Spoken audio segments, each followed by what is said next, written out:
Bonjour tout le monde. Alors effectivement, vous me reprochez de faire moins de vidéos depuis l'histoire de France 2. Non, ça n'a strictement rien à voir. Je fais moins de vidéos parce que j'ai pas grand chose à dire pour le moment. Et quand j'ai rien à dire, j'ai pas envie de faire des vidéos pour me répéter 150 fois. D'autant que vous me posez vos questions sur le Facebook que j'ai fait exprès pour pouvoir vous répondre. D'ailleurs, qui est le Facebook Jim Leveilleur, J-I-M, plus loin, Leveilleur en un seul mot. Et vous me posez des questions auxquelles j'ai déjà répondu dans des vidéos précédentes. Parce que maintenant, on atteint, je crois, 102 ou 103 vidéos. Je ne vais pas me répéter systématiquement, s'il y a des sujets qui sont déjà abordés. J'ai fait pas mal de questions-réponses. Là, je vais en faire encore un, donc on doit être aux questions-réponses 25, un truc comme ça. Alors, vous me demandez. Alors, voilà encore un sujet sur lequel on revient. Mais bon, je vais essayer encore d'éclaircir les choses. On me dit, vous prenez, alors, parce que moi je dis que Lucifer est le porteur de lumière, et non pas Satan. Alors il y a des gens qui m'attaquent là-dessus en disant que je prône donc le faux enseignement de Lucifer. Moi, je crois en une chose très simple. Je crois que nous, les êtres humains, sommes des êtres de lumière, nous-mêmes. Nous sommes faits de lumière. Donc nous ne sommes pas ni ce corps, ni cet ego composé de notre mental, émotionnel, etc. Et nous sommes non pas, même pas notre âme, nous sommes au-dessus de cela, nous sommes faits de lumière. Nous avons un corps de lumière qui s'appelle la monade, ou encore la présence Ayam, hein, ou qui porte certainement d'autres noms dans d'autres cultures. Notre véritable nature est la lumière. À ce titre, notre but dans notre évolution de l'être humain est de retourner à notre source, mais avec la connaissance acquise, la conscience acquise dans les mondes inférieurs, c'est-à-dire le monde physique, celui-là, mais aussi le monde émotionnel et aussi le monde mental. Nous descendons donc dans la matière et dans les mondes de plus en plus grossiers et de plus en plus matériels avec des véhicules que sont notre corps mental, émotionnel, puis physique, dans le monde physique.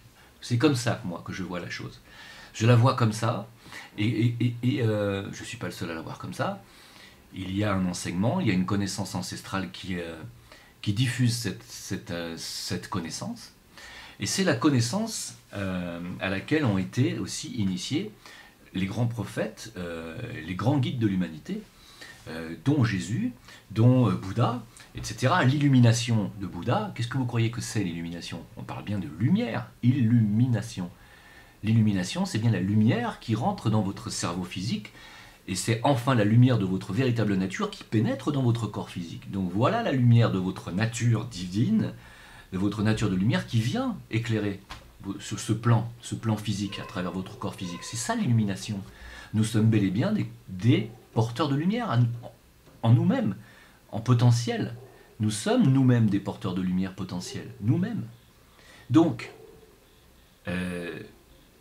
pour moi, tous les grands initiés qui ont jonché l'histoire de l'humanité, de Jésus à Bouddha, en passant par tous les grands guides, n'ont été que des illuminés, dans le sens noble du terme, n'ont été que des gens éclairés par la lumière, encore une fois, c'est la lumière qui éclaire, hein, n'ont été que des gens éclairés de divers degrés, plus ou moins éclairés, voilà, c'est tout. Que ce soit de grands compositeurs, de grands architectes, ou de grands guides spirituels, ou philosophes, ou métaphysiques, ou tout ce que vous voulez, ce sont des gens qui véhiculent de la lumière.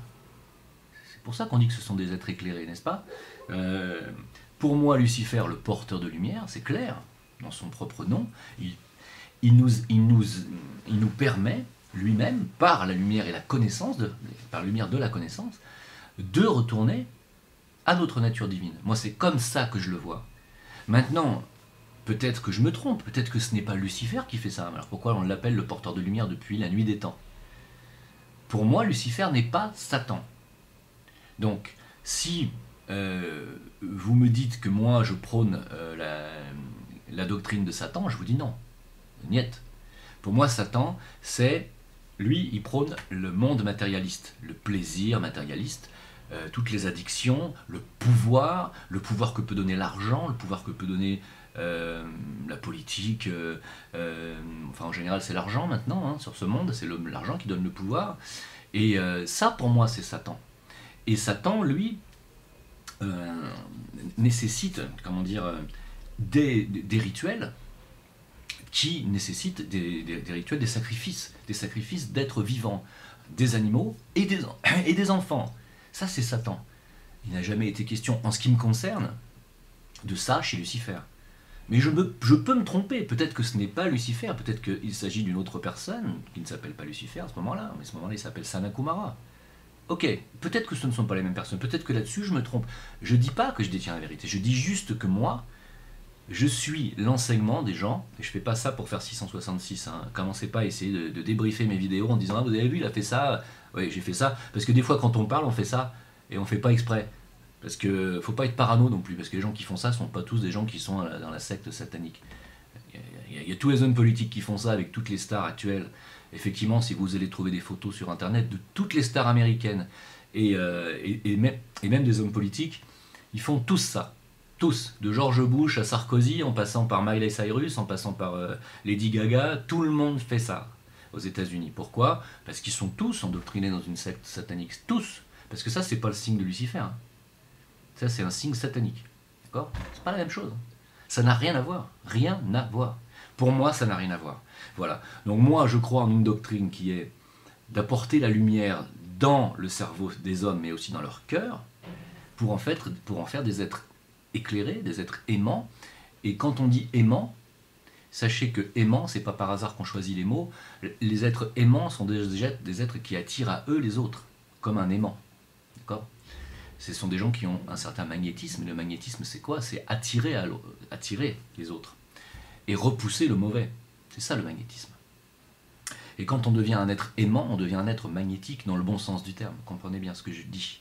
Donc moi, la doctrine à laquelle je crois, elle est très claire. Pour moi, Alice Bailey était une porteuse de lumière. Elle nous a apporté gratuitement l'enseignement le plus élevé qu'on peut trouver sur la planète aujourd'hui. Et cet enseignement ne va pas du tout à l'encontre de la doctrine chrétienne. Pas du tout, du tout, du tout. Il n'est pas question dans la doctrine d'Alice Bailey de renier le Christ comme un être extrêmement important, de renier Jésus comme un être extrêmement important. Pas question. Jésus, le Christ, Bouddha et d'autres maîtres que l'on connaît moins font partie, pour Alice Bailey, de la hiérarchie des êtres spirituels de notre humanité et de cette planète. Il n'est pas question de renier ça. Et au-dessus de ces êtres existe un créateur, voire des créateurs, puisque elle explique la hiérarchie des créateurs. Et il y en a un au-dessus de tout qui s'appelle celui dont rien ne peut être dit, donc on n'a pas son nom, et qui pourrait être appelé Allah ou qui vous voulez. Mais il n'a jamais été dit dans les livres d'Alice Bailey qu'on remettait en question l'existence de toutes les doctrines chrétiennes ou religieuses. Jamais. À aucun moment. Au contraire. C'est un enseignement qui nous explique en détail comment tout cela se met en place. Donc, ça ne va pas à l'encontre de la chrétienté, pas du tout. Et ça n'a rien à voir avec la doctrine franc-maçonnique. Rien à voir. Voilà. Il y a une partie des obédiences maçonniques qui se sont vouées à Satan. Le but de ces obédiences est d'avoir infiltré justement la franc-maçonnerie pour se servir de ce grand réseau pour pouvoir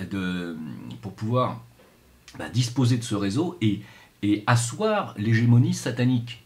C'est-à-dire Satan se sert de tous les réseaux. C'est ce qu'expliquait le rabbin dont j'ai perdu le nom, qui expliquait que tout mouvement lumineux a été infiltré. Tous les mouvements lumineux ont été infiltrés, tous sans aucune exception. De la franc-maçonnerie à l'islam. L'islam aussi est infiltré. Aujourd'hui, vous voyez un petit peu le travail de séparativité de Satan dans l'islam. Vous voyez que l'islam est complètement divisé. Complètement. La chrétienté est divisée. Hein. Il n'y a que le judaïsme qui n'est pas spécialement divisé, bien que nous avons une branche politico, on va dire... Bon, je vais pas parler du judaïsme, mais vous voyez que toutes les religions sont divisées. Toutes les religions et tout mouvement spirituel est divisé.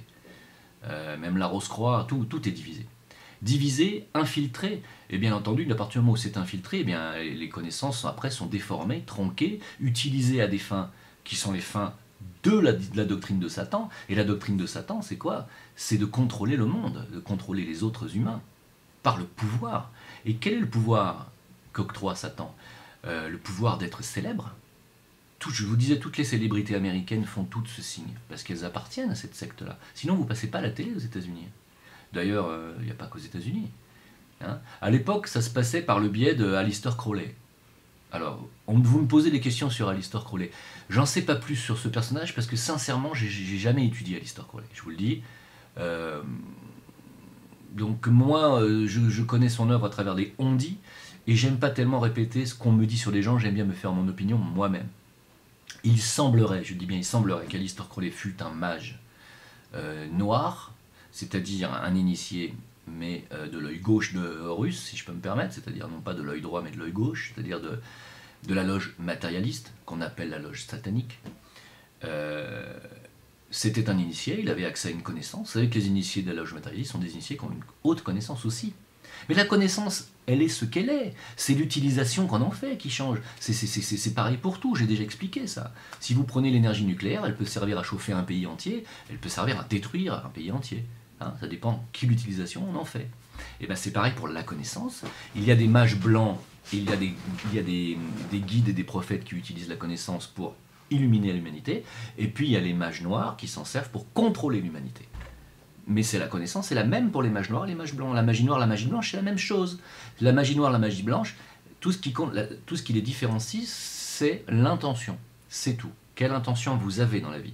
Est-ce que vous voulez avoir le pouvoir et l'ascendant sur les autres, ou est-ce que vous voulez les aider, les aimer, les respecter tels qu'ils sont? C'est tout. C'est la différence entre la voix du Seigneur Sith et la voix du Jedi, hein, chez George Lucas. D'accord? Donc, la doctrine de Satan, elle est de diviser pour mieux régner, vous l'avez compris. Et moi, elle ne me divise pas. Vous n'allez pas réussir, moi, à me dresser contre des enseignements d'Alice Bailey, qui ne sont pas les siens d'ailleurs, mais ceux du maître Djewalkul, qui fait partie des grands maîtres de sagesse, au même titre que Jésus, ou au même titre que d'autres grandes personnalités qui sont devenues des maîtres de sagesse. Sachez que les maîtres de sagesse ont été, à un moment donné, les prophètes et les grands guides de l'humanité. Hein, sachez-le. Ils sont toujours là, ils sont toujours vivants, ils vivent dans une dimension qui est supérieure à la nôtre, mais ils sont toujours là quand même. Et quand ils parlent à travers un disciple de haut degré comme Alice Bailey, mais ouvrez des bouquins, lisez. Lisez Alice Bailey, vous comprendrez ce que je vous dis. Il ne suffit pas de critiquer, lisez. Prenez un livre, prenez même en PDF, ils sont gratuits. Vous les ouvrez, vous les lisez. Si ça vous paraît trop compliqué, passez à autre chose, parce que c'est compliqué. Hein, et passez à autre chose. C'est sûr, c'est plus compliqué que de réciter 10 fois Je vous salue Marie. C'est sûr. Hein, mais si on a estimé en haut lieu, en hiérarchie spirituelle, je parle, qu'il était temps pour l'humanité de leur donner maintenant accès à cette connaissance, parce qu'ils ont estimé que l'humanité était suffisamment intellectuellement polarisée, c'est pour que vous les lisiez, les bouquins. Hein. Sinon, ça sert à quoi? Alors vous les lisez pas, et après vous dites oui, mais c'est du satanisme. Non, mais lisez. Où c'est du satanisme? Où est-ce qu'il y a du satanisme dans le fait de dire qu'un être humain, s'il se comporte de telle ou telle façon, c'est-à-dire dans la voie de Bouddha ou dans la voie du Christ, donc on est bien dans cette mouvance-là, hein, chez Alice Bailey. Hein. Si on se comporte comme eux, nous sommes sur le chemin du retour vers nous-mêmes, et nous sommes dans l'amour, dans les qualités d'âme, et quand nous développons les qualités d'âme, nous revenons eh bien, à notre source, et nous avons développé les qualités de l'âme dans notre corps physique. Voilà, il est où le satanisme là-dedans? Où est le satanisme là-dedans? Où est le satanisme dans le fait de dire moi j'ai envie d'aimer les humains et les animaux comme les humains, pareil, et j'ai envie de les aider du mieux que je peux. Il est où le satanisme là-dedans? Le satanisme, c'est pas ça. Le satanisme, c'est moi, j'ai envie de contrôler mes amis, ma famille, ma femme, mes enfants, tous ceux qui m'entourent, mon patron, mes employés, et j'ai envie d'en faire mes esclaves. Ça, c'était du satanisme. Voilà. Et on est tellement fait de lumière, en fait, en réalité, qu'il y a certaines personnes qui peuvent se nourrir de ce qu'on appelle la nourriture pranique. Alors ça, c'est une autre question que vous me posez, et je vais pouvoir passer sur la deuxième question, la nourriture pranique. Alors effectivement, il y a des gens qui arrivent à se nourrir uniquement de prana. Ils ne sont pas nombreux, c'est-à-dire qu'en fait, ils ne mangent plus. Ils ne mangent plus de nourriture terrestre. Hein, ils boivent un peu d'eau, mais très peu. Alors, effectivement, il y a des gens qui ne mangent pas sur cette planète et qui arrivent, ils ont développé la technique pour se nourrir de prana. Le prana, c'est l'émanation, c'est le rayonnement, si vous voulez, éthérique, hein, le propre rayonnement éthérique de la planète Terre. Également, vous en avez aussi, vous en dégagez vous-même, vous dégagez votre propre prana par votre propre vie, un rayonnement de vie si vous préférez. Il y a du prana solaire, donc il y a le prana du soleil qui est sa chaleur rayonnante et que l'on reçoit. Donc c'est aussi des électrons, hein, de lumière. Et donc il y a le prana terrestre. Hein. Donc il y a aussi le prana stellaire qu'on reçoit à dose homéopathique. Mais en clair, on reçoit du prana terrestre et du prana solaire. On a aussi très très peu de prana lunaire qui est le fruit de la réflexion de l'énergie solaire sur la Lune et qui n'est pas un prana top niveau pour se nourrir, au contraire, qui est un prana plutôt cristallisant et donc plutôt mortuaire. Hein. Donc, il est possible pour certaines personnes de se nourrir de prana, mais pour en arriver là, il faut avoir un corps très pur. Vous comprenez bien que vous ne pouvez pas avoir mangé du cassoulet pendant 40 ans et décider du jour au lendemain de vous nourrir de prana, ça ne marchera pas. Il faut une transition, et la transition est lente dans l'évolution. Il faut d'abord passer par un stade végétarien, puis manger de moins en moins, puis épurer au maximum sa nourriture, et peut-être arriver à se nourrir avec le prana à un moment donné. Si vous ne voulez pas mourir, il ne faut pas passer du jour au lendemain d'une nourriture grossière à une nourriture pranique, vous allez crever. Hein. Je vous le dis. Et puis donc, voilà. Mais ce qui prouve que, puisque certaines personnes y arrivent très bien, et ce ne sont pas spécialement des saints, hein, ce qui prouve qu'on peut effectivement, avec notre corps de lumière, se nourrir de lumière. Voilà. Nous sommes des êtres de lumière, et point final. Moi je ne reviendrai pas là-dessus. Voilà. Par rapport à l'esclavagisme, parce que souvent je dis que sur Facebook que en fait l'humanité est tenue en esclavage, et elle le sera de plus en plus. Hein. Nous allons vers une gouvernance mondiale, et quand on dit gouvernance mondiale, ça veut dire gouvernement unique mondial, ça veut dire pensée unique, ça veut dire un décideur ou une équipe de décideurs pour tout le reste de l'humanité, et nous allons vers cela. Nous allons vers une centralisation du pouvoir, et cette centralisation du pouvoir, pour l'Europe, elle est à Bruxelles, pour l'Occident, elle est à New York ou à Washington, et plus ça va aller, plus ça va se centraliser tout ça. Hein. Et comme dirait Jacques Attali, l'idéal serait qu'au final, la centralisation de tous ces pouvoirs, décideurs, décisionnels, soit à Jérusalem. Hein. Ça, c'est le but final du système. Hein. Je vous laisse tirer après vos propres conclusions sur tout ça. C'est à vous de voir. Moi, ce que je veux dire par rapport à l'esclavagisme, c'est qu'effectivement, plus ça va aller, moins l'humanité aura de son mot à dire, moins la démocratie existera. Elle n'existe déjà pratiquement plus en France, c'est déjà terminé. En Europe, c'est pareil. Hein.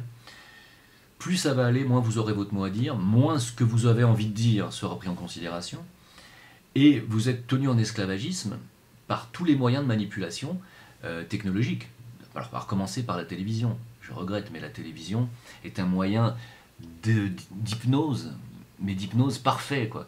Je vous dis, prenez votre iPhone ou n'importe quelle caméra que vous puissiez avoir dans votre téléphone ou n'importe quel appareil, mettez-le, filmez-vous vous-même pendant que vous regardez la télé. Et après, vous regarderez le film que vous avez fait de vous-même regardant la télé. Vous allez voir à quel point vous êtes complètement absorbé, comme si un œil vous regarde et vous hypnotise.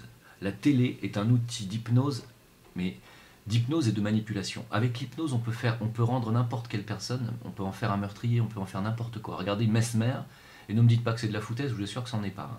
C'est pas du tout de la foutaise. L'hypnose est un moyen, la télévision est un moyen d'hypnotiser les gens. Et grâce à la télévision, on a toujours les mêmes personnes qui passent à la télévision. On a les Ruquier, on a les Ardisson, on a tous ces gens-là qui invitent toujours les mêmes personnes. Hein. On a toujours des gens qui parlent pour le système, on a tous les médias, les journalistes qui sont pro-système, parce que tous les journalistes qui ne sont pas pro-système ne passent pas à la télévision. Donc on a une manipulation de masse, on vous rabâche sans arrêt les mêmes choses par la télévision, et il y a un tel pouvoir d'hypnose, hypnotique, si vous voulez, par l'œil de la télévision, que vous êtes en fait complètement programmé à penser dans un sens et à ne pas écouter les autres versions des faits et les autres penseurs ou ceux qui pensent autrement. Vous êtes complètement programmé, complètement, et vous vous en rendez pas compte. Alors quand je dis vous, pas tous, il y en a sûrement parmi vous qui sont déjà éveillés, hein. Et quand on parle d'éveil, déjà c'est déjà d'éteindre sa télévision. Voilà. Toutes les informations sont fausses, sont tronquées, tout est faux de A à Z. On ne parle pas de choses paranormales qui se passent actuellement sur la planète, on n'en parle jamais dans les journaux télévisés. On ne parle pas des chemtrails, on ne parle pas des crop circles, rien, il n'y a pas un mot sur tous les phénomènes paranormaux, sur les bruits qui apparaissent, des bruits qui sont apparus sur toute la planète, personne n'en a parlé. Voilà. Donc tout ça, c'est vraiment une manipulation de masse. Ensuite, il y a une énorme manipulation bancaire. On vous tient, je ne vais pas revenir là-dessus, hein, j'en ai parlé suffisamment dans les vidéos anciennes, on vous tient par un chantage financier. Hein, attention, hein, vous allez pouvoir payer vos dettes. Est-ce que vous allez payer vos taxes, vos impôts, vous payez votre loyer, il faut boucler les fins de mois, ça devient de plus en plus pressant. Hein. Et plus ça va aller, plus ça va être difficile, parce que le coût de la vie augmente et votre pouvoir d'achat diminue, hein, d'année en année. On est au bord d'un écroulement total financier en plus. Hein. On vous aura prévenu, moi je vous l'ai dit, retirez vos économies des banques. Je vous l'ai dit, ça fait longtemps que je le dis, faites-le. Si vous avez de l'argent liquide, convertissez-le en argent métal, ou en argent or, ou en métal or. Hein. Mais l'argent métal, c'est une très bonne valeur refuge. Hein. Voilà. Voilà, donc on vous tient complètement en esclavage. Nous sommes des êtres qui sommes faiblement polarisés dans le mental. Faut pas croire que c'est pas parce qu'on pense, qu'on réfléchit toute la journée qu'on est des gens intelligents, qu'on est des gens mentalement polarisés. C'est pas vrai. On a une polarisation dans le mental inférieur qui est en fait un mix entre l'intelligence et l'émotionnel. Donc nous sommes ce qu'on appelle en sanskrit ou en hindou, nous sommes de nature kama manasique, kama pour la nature émotionnelle et manasique pour la nature intellectuelle. C'est un mélange des deux. Hein. Nous sommes des êtres qui ne maîtrisons pas notre émotionnel. Dès qu'il se passe quelque chose de grave, tout de suite, alors là on devient tout de suite la proie de toutes les manipulations. Il suffit qu'on tue 130 personnes de manière abominable, c'est vrai, mais 130 personnes, si vous réfléchissez, c'est quand même pas beaucoup. Je veux dire, c'est énorme. Sur le plan de la souffrance, c'est énorme. Sur le plan de l'horreur. Mais sur le plan de l'échelle planétaire, c'est que dalle. Il suffit qu'on tue 130 personnes pour qu'on fasse de vous des gens remplis de haine contre toute une communauté. Ou toute une idéologie religieuse. Nous sommes des êtres qui ne maîtrisons pas notre émotionnel. Des êtres qui ne contrôlons pas notre mental. Essayez juste 5 minutes de maintenir votre mental sur une idée et de ne pas bouger de cette idée. Vous allez voir que vous ne pourrez pas. Vous allez voir qu'en 30 secondes, votre mental va vous amener à aller faire les courses, à mais j'ai oublié d'appeler un tel, à mon comptable, machin. Vous ne le maîtrisez pas, votre mental, vous allez voir. Il part dans tous les sens. Vous ne contrôlez rien. Et eux le savent très bien. Ils vous contrôlent très bien comme ça. Hein. Par les jeux, par les émissions débilitantes, on vous contrôle de A à Z. Et donc, comme nous ne maîtrisons pas notre émotionnel et nous ne contrôlons pas notre mental, nous sommes des esclaves potentiels pour tous les gens qui savent manipuler. Et croyez-moi, les gens qui font de l'hypnose savent très bien que vous êtes des esclaves. Croyez-le. Parlez avec des gens qui font de l'hypnose de manière sérieuse, et ils vous diront qu'ils pourront faire de vous n'importe quoi. On est capable de vous faire croire que vous ne vous appelez pas un tel, que vous avez un autre nom. On est capable de vous faire croire que votre maman, ce n'est pas votre mère, que votre femme, vous ne la connaissez pas. On est capable de vous faire croire que, je ne sais pas, on peut vous faire croire n'importe quoi avec l'hypnose. N'importe quoi. Renseignez-vous. Et croyez-moi, la CIA utilise cette technique depuis très longtemps, cette technique de manipulation mentale. Très très très très longtemps. Le meurtrier de John Lennon, quand il s'est réveillé en prison, il ne comprenait pas non seulement ce qu'il faisait là, ni ce qu'il avait fait. Moi je pense que le meurtrier de John Lennon est quelqu'un qui a subi une manipulation mentale. Entre autres, il n'y a pas que lui. Je veux dire, pour aller se faire sauter avec une ceinture d'explosifs autour d'un stade de foot, il faut avoir été sacrément manipulé, vous croyez pas? Alors les religions aussi sont une manière de manipuler, évidemment. Tout ce qui est fanatisme religieux. Dire on peut arriver à faire croire aux gens que que s'ils mangent du cochon, ils vont se transformer en cochon. On peut arriver à faire croire aux gens n'importe quoi avec la religion. Si on les prend bien jeunes, quand on les brainwash bien, j'en ai entendu dire récemment que la Terre ne tournait pas et qu'elle était plate. Hein.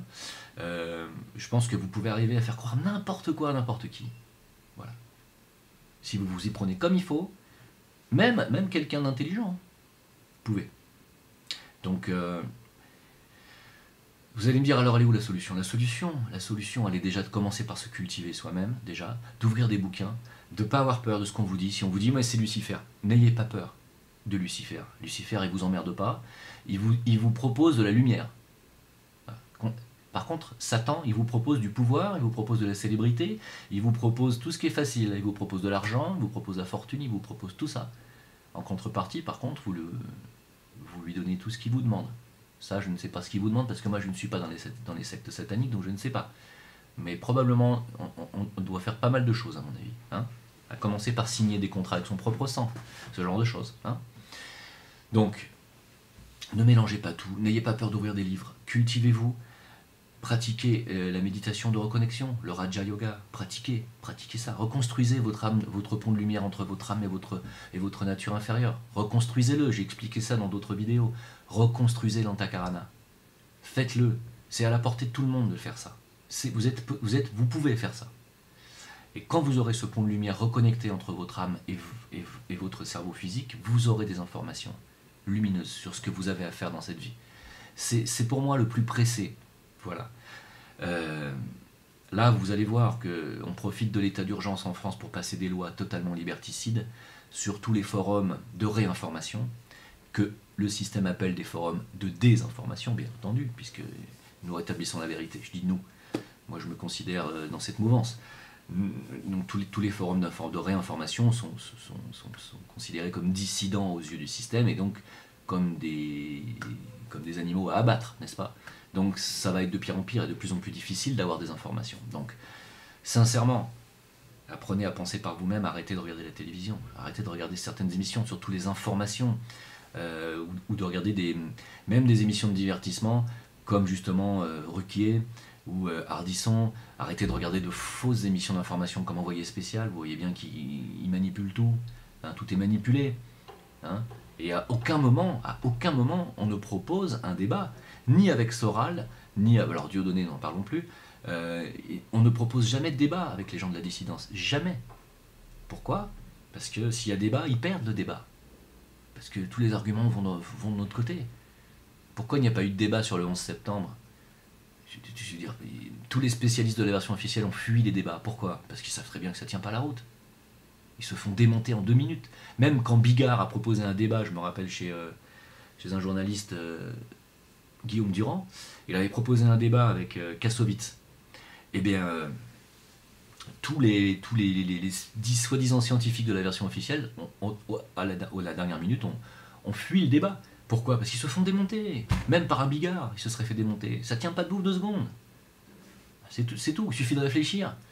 Voilà. Donc arrêtez de regarder même ces émissions de soi-disant de culture et information à la Ruquier. C'est de la débilité, vous voyez bien. C'est de la propagande pro-système. Ils ont fait venir Valls. Il n'y en a qu'un seul qui a osé lui dire: il n'y a que vous qui êtes en guerre, monsieur. Nous, on ne l'est pas, nous, le peuple. Il n'y en a qu'un qui a osé le dire. Tous les autres ont baissé leur froc. Même comment il s'appelle même le vieux, là, d'Ormesson, qui a dit à Valls: je me sens très très proche de vous, vous savez. Mais vous vous êtes droitisé. Mais il n'y a plus de droite de gauche aujourd'hui, voyons, enfin. La droite, la gauche, c'est fini tout ça.